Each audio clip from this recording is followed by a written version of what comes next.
Welcome to the Christopher Peter Review, your source for an economic perspective on salient current events that impact our public policy, economic outcomes, and our overall society, with a focus on identifying ideas that will generate the greatest amount of good for the greatest number of people. Please like and subscribe. My name is Christopher Peter. Why is an economic perspective important? Let us first start with what an economic perspective is and then apply it to the framework of our society, which I hope will help set the foundation for what the Christopher Peter Review will become going forward. Our national discourse is generally framed around political perspectives. Journalists, news personalities, and many podcasters speak from a political perspective, from a conservative, progressive liberal, and less frequently a centrist or moderate perspective. The story will be laid out in alignment with the principles and preferred approach based on what perspective the messenger prefers. Unless they provide a comprehensive viewpoint, there will undoubtedly be something missing. As a person with an economist mindset, the constructs commonly associated with political ideologies are not important to me. I am not a fan of ideology in general, but principles can be helpful to a degree. What I focus on is what is the facts, evidence, and data available for the issues, events, and situations that must be addressed, and what is the best outcome for the broadest population of Americans, who are impacted by the action and bear the cost at the end of the day. I believe that we must truly understand the problem, acknowledge the situational information and known constraints, and identify what solutions will bring the greatest amount of good for the greatest number of Americans who must pay for the solutions. My focus will be to focus more on the evidence, data, and available information rather than the political dialogue. We need real solutions rather than simply using every event as evidence of a preconceived biased approach. We cannot completely ignore the politics of issues. Politics are important because it does to some degree reflect how people feel about issues and the real impacts they perceive to experience. Based on all the factors that shape one's political views, we have to be considerate of how people will perceive ideas and the impact. While I do like to be fact-driven, I do think solutions need to be personalized to be really effective. So, as a political economist, I will try to identify these ideas that can create the greatest amount of good or the best optimal outcome. My goal is also to be considerate of our shared values. Our strongly shared universal values of freedom, opportunity, choice, and democracy. Regardless of what political and ideological leanings, you hold these values to your core, even if it means something different to each person.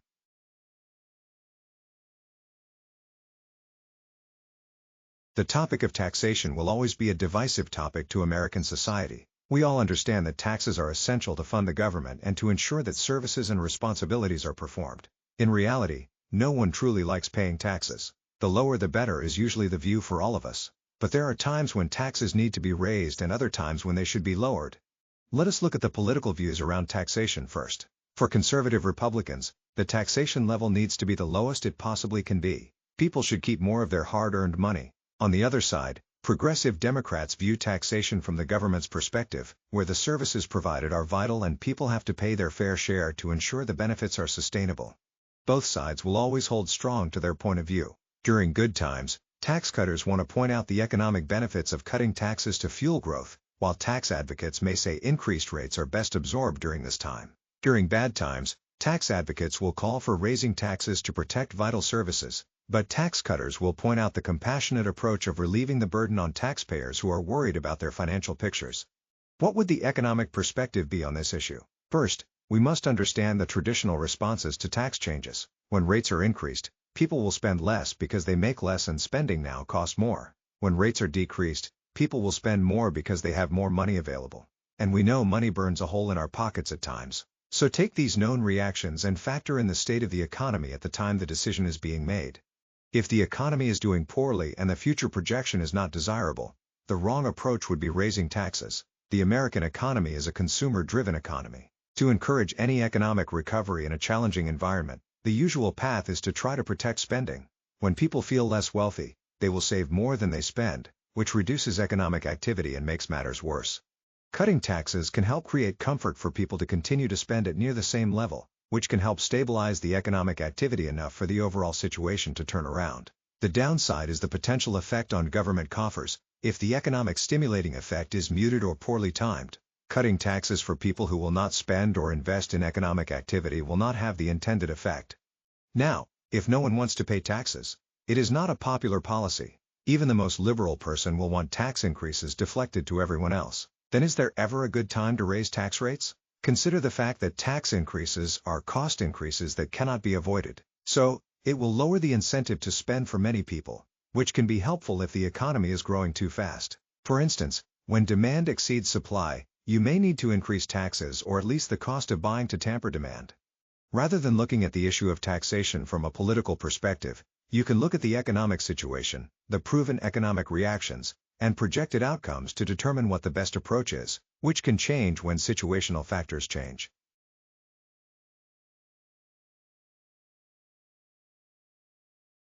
An economic perspective can be applied to an indirect economic issue, as everything comes down to the economy. So, can you use an economic perspective to help make a decision on where you stand on the immigration debate that is always present in our society? Well, let us compare the political stance first and then look at the issue without the hysteria.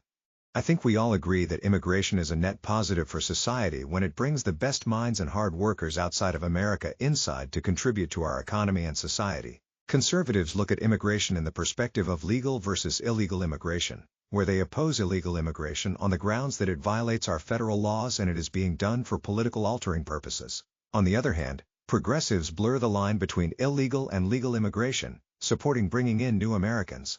From an economic perspective, there is a benefit to American society and our economy that is a result of immigration. There is a brain drain effect, where we are able to bring the best people in the world without having the best performing education system. The vast majority of immigration, both legal and illegal, aim to come to the United States, which continues to be the trend. So we are able to fuel our economic needs at multiple levels.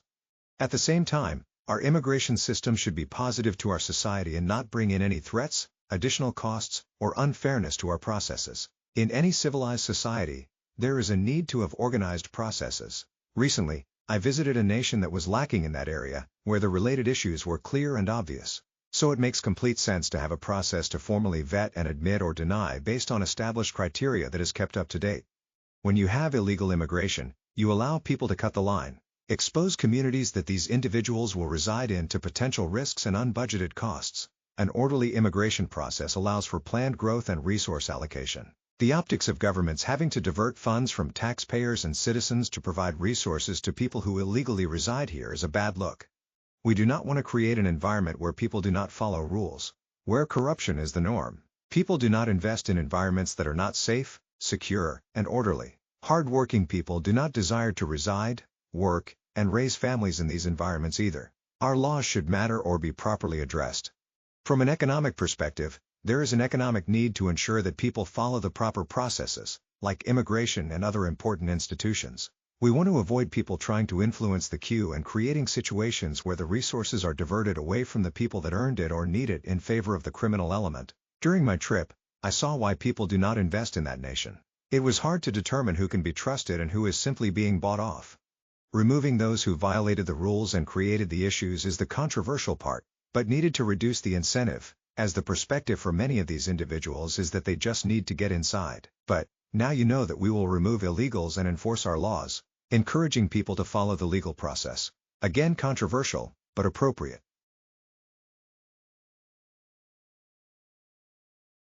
I am a big sports fan, including football, baseball, basketball, hockey, and soccer. I am a fan of tennis and golf as well. Sports are the ultimate meritocracy, which entertains sports fans like nothing else in the market. That is why it really is the one industry that has both consistently grown and maintained that growth over a long period of time. My favorite sports city is the one I was born in, the home of the Philadelphia Phillies, the Philadelphia Flyers, the Philadelphia Sixers, and the Philadelphia Union, especially our Super Bowl champion, Philadelphia Eagles. Last season was one that I will never forget, along with 2017, but this was one that had so many magical moments. And it was the season that I created a separate podcast line, the CRC, to cover each week. Although I closed that line, I will continue my weekly coverage of football action here on the Christopher Peter Review. This year, I'm going to do more than just discuss what happened, but apply an economic perspective to help project which teams are positioning themselves for a run at the Lombardi Trophy. You may assume I might be biased since I bleed midnight green, but keep in mind, I did not pick my Eagles to win the Super Bowl during my preseason pick. I will feature the Eagles each week, but will be comprehensive to see which of the 32 teams will be able to make the long journey, and I will focus on the business and strategic side as well. For instance, the special aspect of our Super Bowl run was seeing all the investments pay off and to see the strategic vision come to fruition. The collection of draft picks that helped amass talent that contributed to victories and made career-defining plays in the Super Bowl. To see trades reap talent that are foundational pieces of what may be the best roster in the league. How many of the big trades that define the offseason will pay off for the teams hoping to finish better than they did last year? Will either of the trades for wide receivers help the Commanders or Cowboys compete with the Eagles? Did the Giants make the right moves besides the obvious pick in Carter? That is what we will discuss. I'm looking forward to the season and a new line of content for the Christopher Peter Review. A big thank you to all of you who experienced the Christopher Peter Review, the podcast episodes, and the blog. Please remember to continue to visit www.crcreview.com for more content and do me a favor and like and subscribe.